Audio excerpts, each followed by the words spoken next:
High, এটা আমাদের প্রথম ব্লগ। তো শীতের সন্ধ্যায় ভাবলাম যে একটু ইউটিউবিং করি। আর এই হচ্ছে আমার মেয়ে, দিস ইজ মাই ডটার। তো কনক দিয়ে এসে রান্না করে দিয়ে গেছে, তো তোমাদের দেখাই চলো যে কি কি রান্না। সবই হেলদি রান্না বান্না, আমরা খুব একটা বাইরের খাবার খাই না, চেষ্টা করি যতটা না খেয়ে পারা যায়, তো বাড়িতেই হেলদি রান্না। তো এখানে দেখো, এখানে একটা মাছের ঝোল হয়েছে ফুলকপি আলু দিয়ে, শিম দিয়ে, বড়ি দিয়ে। বড়িটা হচ্ছে মশলা বড়ি। আমি আজকে যদুবাবু বাজার গেছিলাম, মানে আমার অফিসের কাছে, বাট রোজ যাওয়া হয় না। তো আজকে একটা কাজ ছিল, ওখানে গেছিলাম, তো একটুখানি মশলা বড়ি কিনে এনেছে। ওখানে ভীষণ ভালো মশলা বড়ি, গয়না বড়ি একটা দোকান আছে আমার চেনা, তো মানে আমি গেলেই অনেকগুলো কিনে আনি। আর এখানে হয়েছে একটা পালং শাকের ঘন্ট। মানে আমার হাজব্যান্ড অয়ন বাজারে গেলে যেটা কমন আর কি কিনে আনবে, সেটা হচ্ছে প্রচুর পালং শাক, মানে পালং শাকের আঁটি ধরে কিনে আনবে। এটা অ্যাপারেন্টলি হেলদি, এবং শীতকালেই তো পালং শাকটা ভালো পাওয়া যায়, ফ্রেশ। তো এই জন্য পালং শাক রোজই হচ্ছে এখন, ফুলকপি আর পালং শাক রোজকার মেনু।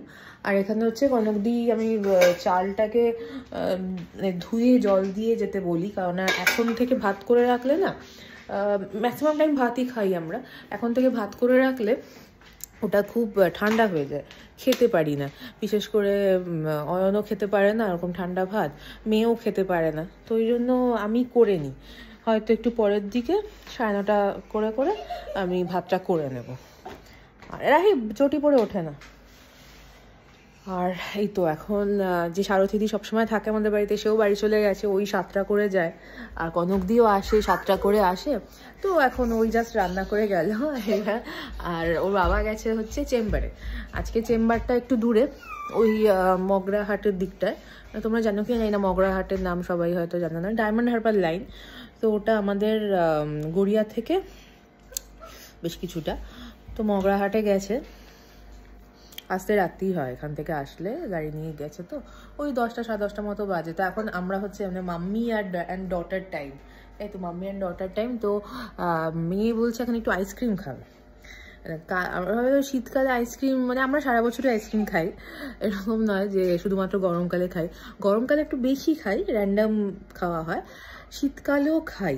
এবং কালকে কি একটা যেন, মানে কি খুশিতে, কালকে আমাদের গাড়িটা বাড়িতে এসছে।